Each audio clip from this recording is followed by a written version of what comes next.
محترم بلاول بھٹو زرداری صاحب.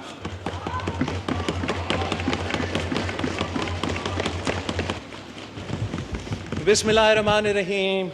جناب اسپیکر، یہ کوئی دکی چھپی بات نہیں ہے کہ پاکستان اس وقت بہت مسائل کا سامنا کر رہے ہیں. انگریزی میں کہا جاتا ہے کہ ایک پرفیکٹ اسٹارم. اس لیے پاکستان کی تاریخ میں کسی ایک وقت ہم نے ایک معاشی بحران کا مقابلہ کیا ہے، سامنا کیا ہے اور اس معاشی بحران سے نکلا ہے، یا کسی وقت ہمارا تاریخ میں ہم نے دہشت گردی کا اور انتہا پسندی کا مقابلہ کیا، ایک سیکیورٹی بحران کا مقابلہ کیا اور اس کو مقابلہ کر کے فتح کیا تھا. پاکستان آگے بڑھا تھا. پاکستان کی تاریخ میں ہم نے جمہوری بحران بھی دیکھا ہے، آئینی بحران بھی دیکھا ہے، آمریت دیکھا ہے، مگر ہم نے ان آمروں کا مقابلہ کر کے پاکستان کے عوام نے ان آمروں کا مقابلہ کر کے جمہوریت بھی قائم کیا ہے. اس وقت ہم اس لیے کہتے ہیں کہ ایک پرفیکٹ اسٹارم ہے، اس لیے ایک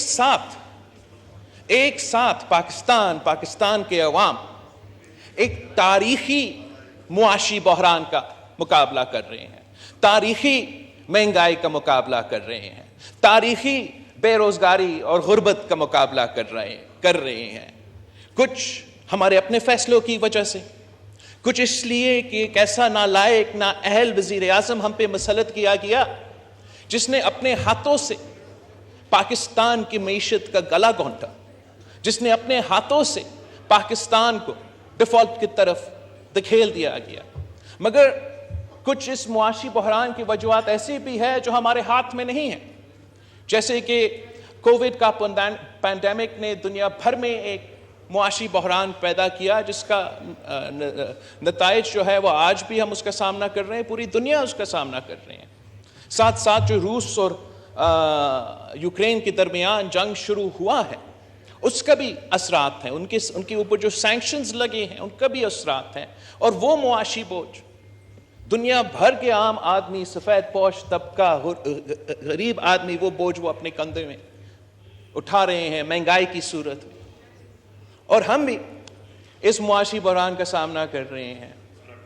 اسی وقت اس معاشی بحران کے دوران ہم نے ایک ایسے قدرتی آفت دیکھا ہے جو کہ نہ پاکستان کی تاریخ میں، یا جب ہم ایک کلونیل ملک ہوتا تھا تب کے بھی ریکارڈ، 100 سال پہلے کے جو ریکارڈز لیے جاتے تھے ہمارا مانسونز کے اور سیلاب کے، تب بھی ہم نے اس قسم کا بحران کا سامنا، قدرتی آفت کا سامنا نہیں کیا. جب 1/3 پاکستان کی سرزمین پانی کے نیچے ڈوبا ہوا ہو، 33 ملین پیپل، مطلب ہر 7 میں سے ایک پاکستانی اس قدرتی آفت سے متاثر تھا اور آج بھی متاثر ہے. آج بھی راجن پور کے عوام، پنجاب کا راجن پور کے عوام، آج بھی بلوچستان کے عوام، صوبے سندھ کے عوام، جنوبی پختونخوا کے عوام اس تاریخی قدرتی آفت سے جو مسائل پیدا کیے گئے ان کے مقابلے کر رہے ہیں، اور آج بھی اس قدرتی آفت کی وجہ سے ہمارا معیشت کے مسائل ہیں. ساتھ ساتھ ہمارا ایک سیکیورٹی کا بحران پیدا کیا گیا ہے. افسوس کے ساتھ ہمیں ایک بار پھر دہشت گردوں نے، طریق طالبان پاکستان نے، اس قسم کے مجید بریگیڈ نے، PLA نے، اس قسم کے جو دہشت گرد ہیں انہوں نے ایک بار پھر اپنا سر اٹھائے ہیں. اور ایک بار پھر جیسے میں نے کہا وہ معاشی بحران تو ہمارا اپنا ہی ناجائز نالائق سلیکٹڈ وزیر اعظم نے اپنے ہاتھوں سے اس ملک کی معیشت کو ڈیفالٹ کی طرف دھکیل دیا گیا. تو اسی نالائق ناجائز سلیکٹڈ وزیر اعظم نے پاکستان کو ایک بار پھر دہشت گردوں کے آگ میں لپیٹ دیا. میں نے دیکھا ہے، میں نے تلاش کرنے کی کوشش کیا ہے، خود یونیورسٹی میں نے ہسٹری پڑھا ہے، لیکن مجھے ایسے کوئی اگزامپل نہیں مل رہا جہاں ایک قوم، ایک ملک، ایک عوام اس قسم کا دہشت گرد اپنے مخالف کا مقابلہ بھی کرے, شہادت قبول کرے, عوام سے لے کے پولیس افسران تک, پولیس افسران سے لے کے ہمارا فوجی جوانوں تک, ہمارا سیاسی قائدین تک, ایک ملک ہو کے, ایک قوم بن کے ہم نے ان دہشت گردوں, ان انتہا پسندوں کا مقابلہ کیا, پاکستان کو ان دہشت گردوں سے پاک کیا, ان دہشت گردوں کا کمر توڑوایا. ہم نے وہ کام کر کے دکھایا. پاکستان کے افواج, پاکستان کی پولیس, پاکستان کے عوام, یہ جو سیاسی جماعتیں آپ کے سامنے ہیں, ہم نے وہ کام پاکستان میں کر کے دکھایا جو پورا کا پورا نیٹو اور پورا دنیا کے سپر پاورز افغانستان میں نہیں کر سکتے. ہم نے اپنے ہاں جو دہشت گرد تھے, جو انتہا پسند تھے, ان کو ختم کر دیا تھا, ان کا کیپیسٹی کو ختم کر دیا تھا. ان کی بس کی بات نہیں تھا کہ وہ پاکستان میں حملے کر سکے, نہ وہ ریکروٹ کر سکتے تھے. لوگ ان کی دہشت گرد کی جو ایک آرگنائزیشنز ہیں اس میں شامل ہونے کے لیے تیار نہیں تھے. مگر اس ملک کا بدقسمتی ہے کہ ہمارے اوپر ایسا ایک وزیر اعظم مسلط کیا گیا جس نے خود یہ فیصلہ کیا, از خود یہ فیصلہ کیا, اس عوام کے پیٹ کے پیچھے یہ فیصلہ کیا, پاکستان کے عوام کے پیٹ کے پیچھے یہ فیصلہ کیا کہ وہ معاف کریں گے ان دہشت گردوں کو جنہوں نے اے پی ایس پہ حملہ کر کے بچوں کو شہید کر دیا تھا, جنہوں نے پاکستان کے ہر صوبوں کے عوام کے خون کے ساتھ 10-10 سال وہ ہولی کھیل رہے تھے. اس قسم کی دہشت گردوں کو اس نالائق سلیکٹڈ وزیر اعظم نے معاف کیا, جیل سے رہا کروایا, جو ہزاروں کی تعداد میں افغانستان میں رہ رہے تھے, بس رہے تھے. ان کو اٹھا کے ہمارے یہاں پختونخوا میں, سابق قبائلی علاقوں میں, اور وہ قبائلی علاقوں کے عوام نے دہشت گردوں کو شکست دلوایا تھا. جس بہادری کے ساتھ, جس غیرت کے ساتھ قبائلی علاقوں کے عوام نے ان دہشت گردوں کے آنکھوں میں آنکھیں ڈال کر مقابلہ کیا, تاریخ میں ایسے کوئی مسائل نہیں ملتا. جناب اسپیکر, افسوس کی بات ہے کہ ماضی میں اس ملک کہ حکمرانوں نے انہی قبائلی علاقوں میں یہ دہشت گردوں کو مسلط کیا تھا. بہادری کے ساتھ ان کا مقابلہ کر کے ہروایا, شہادت قبول کی, قبائلی علاقوں میں ترقی آنا شروع ہو رہا تھا. تو اسی وقت ایک بار پھر ایک نالائق, ناجائز سلیکٹڈ وزیر اعظم نے ان دہشت گردوں کو, ان انتہا پسندوں کو افغانستان سے بھی اٹھا کے ہمارے قبائلی علاقوں میں بسانے شروع کر دیے. تو آج اگر پاکستان ایک معاشی بحران کا سامنا کر رہا ہے تو اس معاشی بحران کے پیچھے ایک سلیکٹڈ وزیر اعظم ہے. اور اگر آج پاکستان ایک بار پھر دہشت گردوں کا سامنا کر رہا ہے, ایک سیکیورٹی کا بحران کا سامنا کر رہا ہے, تو اس کا بھی پیچھے ایک سلیکٹڈ وزیر اعظم ہے. جناب اسپیکر, ہم ایک جمہوری بحران کا بھی سامنا کر رہا ہے. ہم نے, پاکستان کی سیاسی جماعتوں نے, پاکستان کے سیاسی کارکن نے آمریت کا مقابلہ کرتے کرتے ایک فیصلہ کر لیا جو سلیکٹڈ وزیر اعظم مکمکہ کہلواتا تھا. وہ جو فیصلہ, وہ جو ریکنسیلیشن جو ہم نے آپس میں کروایا تھا, ہم نے یہ چیزیں بھولے کہ ایک دوسرے کے خلاف کتنے مقدمے, ایک دوسرے کو کس نے جیل بھیجا, کس نے نہیں بھیجا, وہ ساری چیزیں پاکستان کی وجہ سے ہم نے بھولے تھے. اور ایک ایسا کنسنسس لے کر آیا, ایک جمہوری کنسنسس لے کر آیا کہ پہلی بار پاکستان کی جمہوریت چل پڑا, پہلی بار اس ملک میں میری زندگی میں سیاسی سٹیبلٹی نظر آنا شروع ہو گیا، اور پہلی دفعہ اس سیاسی سٹیبلٹی کی وجہ سے ہمارا جمہوریت بحال کروانے کی وجہ سے اس ملک نے معاشی ترقی کرنا شروع کر دیا۔ سی پیک جیسے منصوبہ گوادر سے لے کے ہمارے پہاڑوں تک ایک ایسا ترقی کا، ایک ایسے معاشی ترقی کا دور شروع ہو گیا جو پاکستان کی تاریخ میں نہیں ملتا۔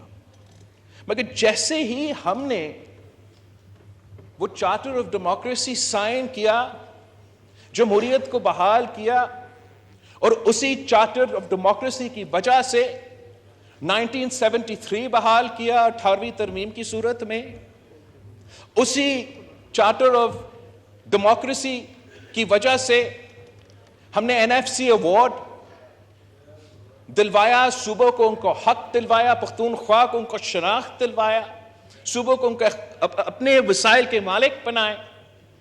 مگر جیسے ہی ہم نے یہ چارٹر آف ڈیموکریسی سائن کیا تھا تو اسی وقت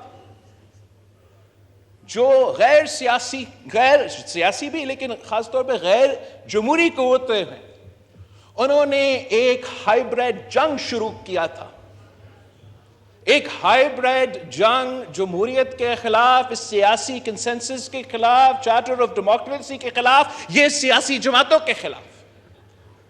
اور یہ جو حملہ تھا یہ ہر طرف سے ہو رہا تھا، میڈیا کے تھرو بھی ہو رہا تھا، کردار کشی کروایا گیا، ایک ایک چن کے ہر سیاسی لیڈر جو اس ملک کا ہے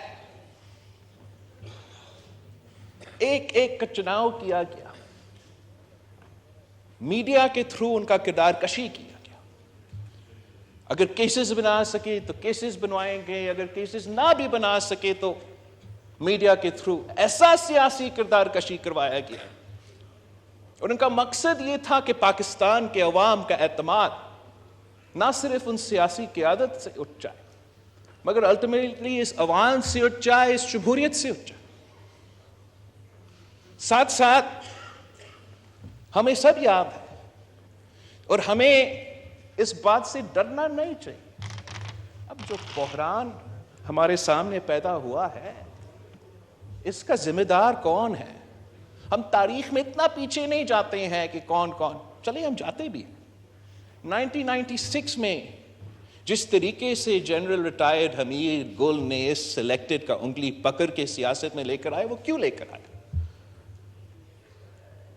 اس کے بعد جو کردار جنرل پاشا کا تھا، جنرل ظہیر الاسلام کا تھا، جنرل فیض حمید کا تھا، وہ آپ کے سامنے ہے، اس ملک کے عوام کے سامنے ہے، تاریخ کا حصہ۔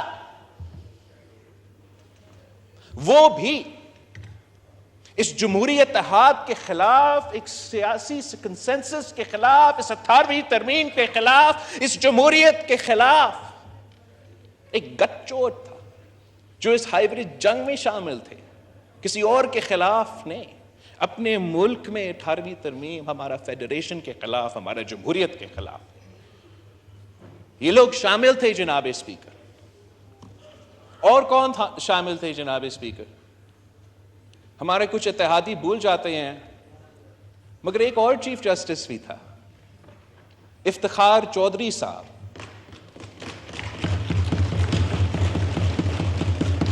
اس نے تو اس روایت کی بنیاد ڈالا،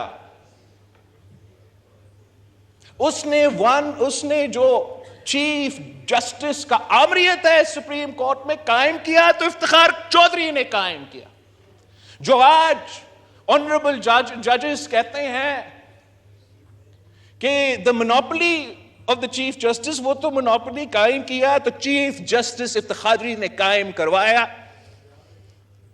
اور وہ بھی اسی ہائیبریڈ جنگ میں شامل تھا جو شروع تو پیپلز پارٹی سے ہوئے، مگر مقصد ہم نہیں تھے، مقصد وہ چارٹر آف ڈیموکریسی کو ختم کرنے تھا، مقصد وہ 18ویں ترمیم کو ختم کروانے تھا، مقصد وہ جمہوریت کو بدنام کرنا تھا، اور یہ ہائیبریڈ جنگ میں ایک ہائیبریڈ نظام میں قائم ہونا تھا۔ ایک کانسٹنٹ ہے جناب اسپیکر، چیف جسٹسز تو تبدیل ہوتے رہے، پاشا آیا، ظہیر آیا، فیض آیا، چلا گیا، مگر ایک کانسٹنٹ ہے. وہ کانسٹنٹ کون ہے؟ وہ کانسٹنٹ کون ہے جناب اسپیکر؟ وہ عمران خان نیازی ہے.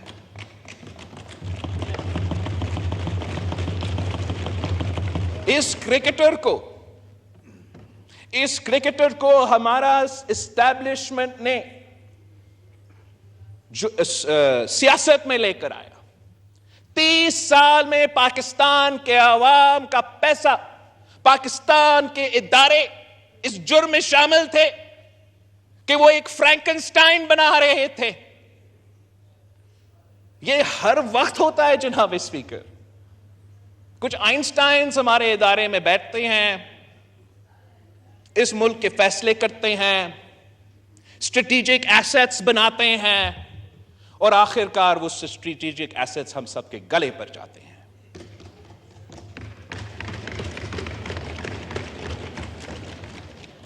سوال ہے جناب اسپیکر کہ ہم نے کرنا کیا ہے؟ ہم تو جمہوریت کہتے رہے،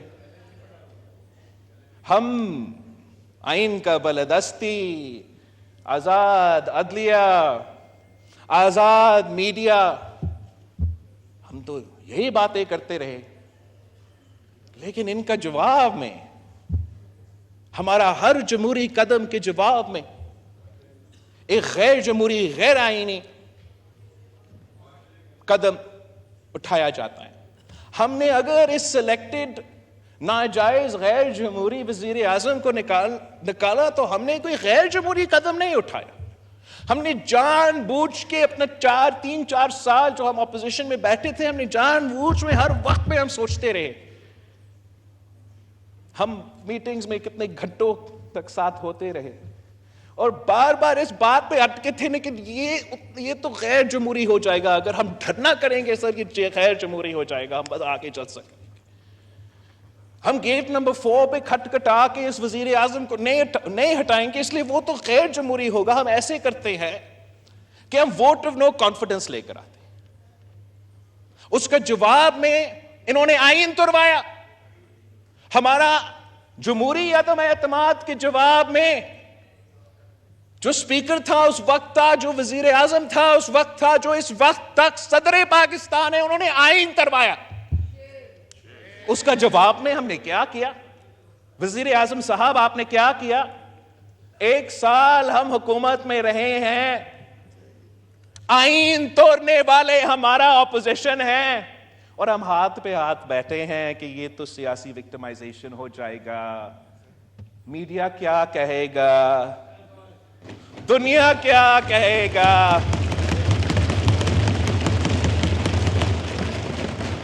وزیر اعظم صاحب، اگر آئین توڑا گیا تو آپ کو کیس فائل کرنا چاہیے. اگر تو قانون توڑوایا گیا تو کیس فائل کرو. ہم جو بھی یہ سیاسی جماعتیں یہاں بیٹھے ہیں، ہم بہت شریف ہو کے سیاست کرتے ہیں، اور پاکستان پیپلز پارٹی کا روایت ہی رہا ہے، اور ہم بھی یہ چاہتے ہیں کہ شرافت سے سیاست کیا جائے. مگر ایسا نہیں ہو سکتا کہ آئین توڑا جائے، غیر جمہوری سازشیں بنایا، سازشیں پکے.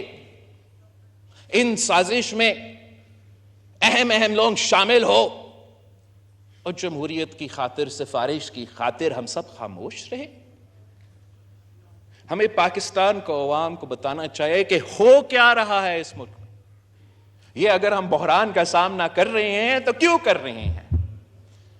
جناب اسپیکر، ہم نے تو ایک قدم اٹھایا، ووٹ آف نو کانفیڈنس لے کر آیا. تاریخی قدم تھا، پاکستان کی تاریخ میں یہ ہوا نہیں ہے. ہم نے تاریخ میں دیکھا ہے کہ کبھی کوئی چیف جسٹس اٹھا کے وزیر اعظم کو باہر پھینکا جاتا ہے، یا کہ عامر آ کے یہ کام کروا دیتا ہے. تو یہ ہم نے تاریخ تو رقم کیا، لیکن یہ جو ریاکشن آپ کو نظر آ رہا ہے نا، جو وسرل ریاکشن پاکستان میں، معاشرے میں آپ کے سامنے نظر آ رہا ہے، وہ ہمارا ووٹ آف نو کانفیڈنس کا جواب نہیں ہے. یہ جو پولرائزیشن، یہ جو تقسیم، یہ جو غیر جمہوری سازشیں ہیں نا، یہ کسی اور کے ایک فکرہ کی وجہ سے ہو رہا ہے.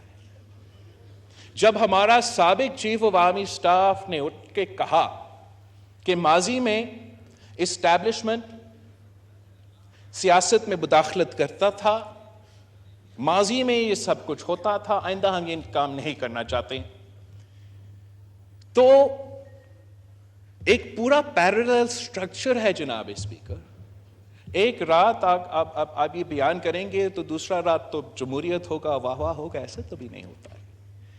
70 سال سے ایک پورا پیرلل سٹرکچر اس ملک میں بنتا آ رہا ہے.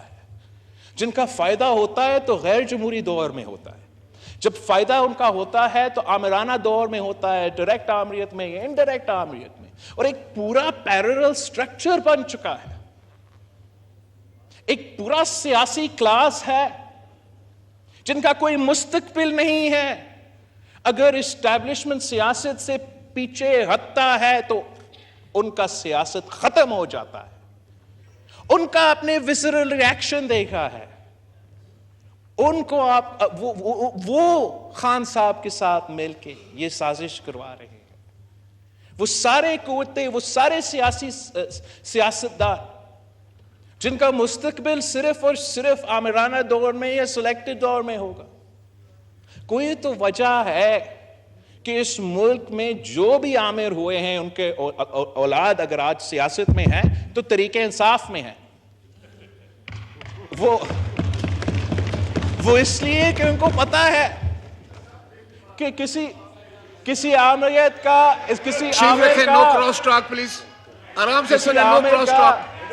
کسی عامر کا بیٹا کا سیاسی مستقبل ہو ہی نہیں سکتا ہے. کوئی سیاسی مستقبل نہیں ہو سکتے. وہ اپنے بل بوتے پہ کوئی الیکشن نہیں جیت سکتے ہیں.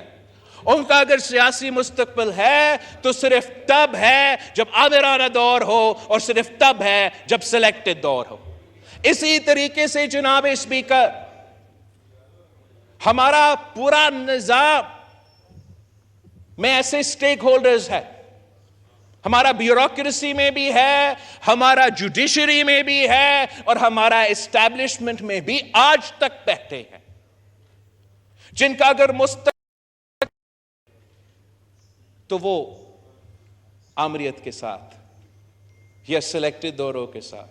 وہ صرف تب اگر ہمارا اسٹیبلشمنٹ واقعی ہی نیوٹرل رہیں تو ان کا کوئی مستقبل نہیں ہوگا. ان کا کوئی سیاسی مستقبل نہیں ہوگا. ان کا بیوروکریٹک ترقی نہیں ہوگا. ان کو وہ عہدے نہیں ملیں گے.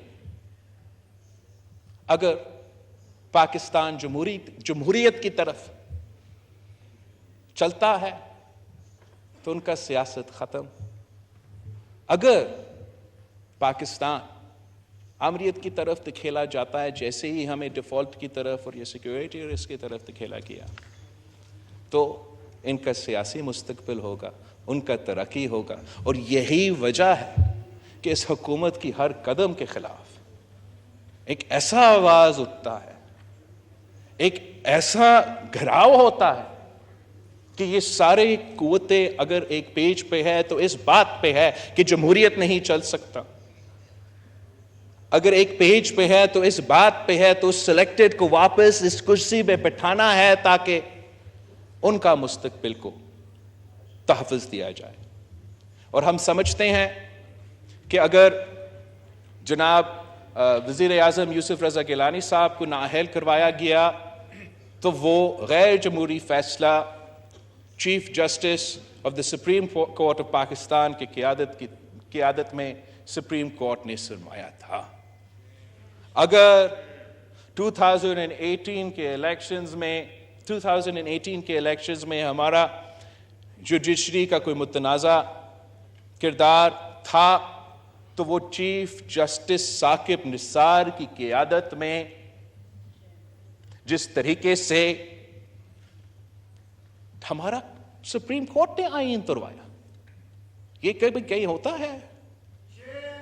کہ ہم اگر پی ایم صاحب کوئی ادھر ادھر کوئی کام کرے، رولز آف پروسیجر قانون کے مطابق چیف جسٹس کے پاس کہاں پاور ہے کہ وہ ڈیم فنڈ بنا دے؟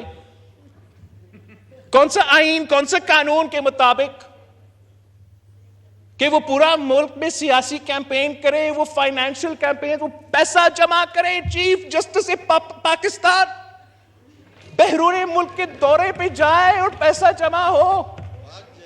ہم اگر غلط سیکرٹری کو کوئی کام کہہ دے، وہ کام پاکستان کے عوام کا بھلا کے لیے بھلے ہو، ہم تو جیل جائیں گے، نیب کے کسٹڈی میں ہوں گے اور پیسہ بھی نہیں لیں، پھر بھی۔ اور یہ لوگ فرعون کی طرح بیٹھتے ہیں، اپنی مرضی کی آئین، اپنی مرضی کے ملک۔ کسی نے ڈیم بنانا ہے تو ہم ڈیم بنائیں گے، کسی نے جلسے جلوس نکالنے ہیں تو وہ جلسے جلوس نکالیں گے، کسی نے پنجاب حکومت کا تختہ حزب اپوزیشن کو دلوانا ہے تو وہ آئین کو اپنے فیصلے میں توڑتے ہیں، اپنے آپ کو چیف جسٹس کہلواتے ہیں، اور فیصلے جب لکھتے ہیں تو آئین توڑتے ہیں۔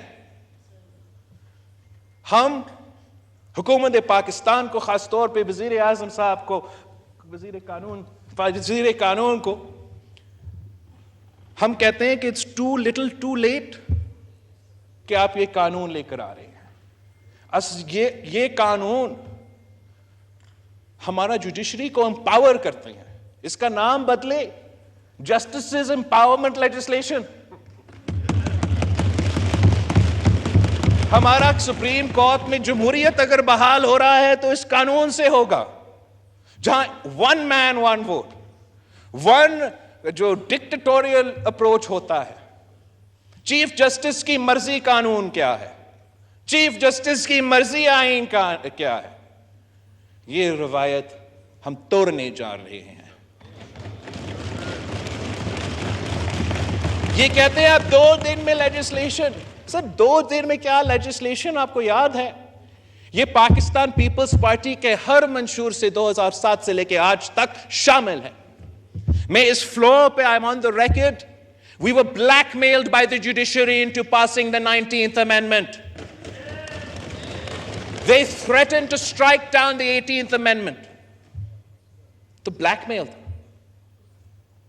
میں نے جون میں اسی فلور پہ تقریر کیا تھا کہ the Chief Justice of Pakistan does not equal the Supreme Court of Pakistan.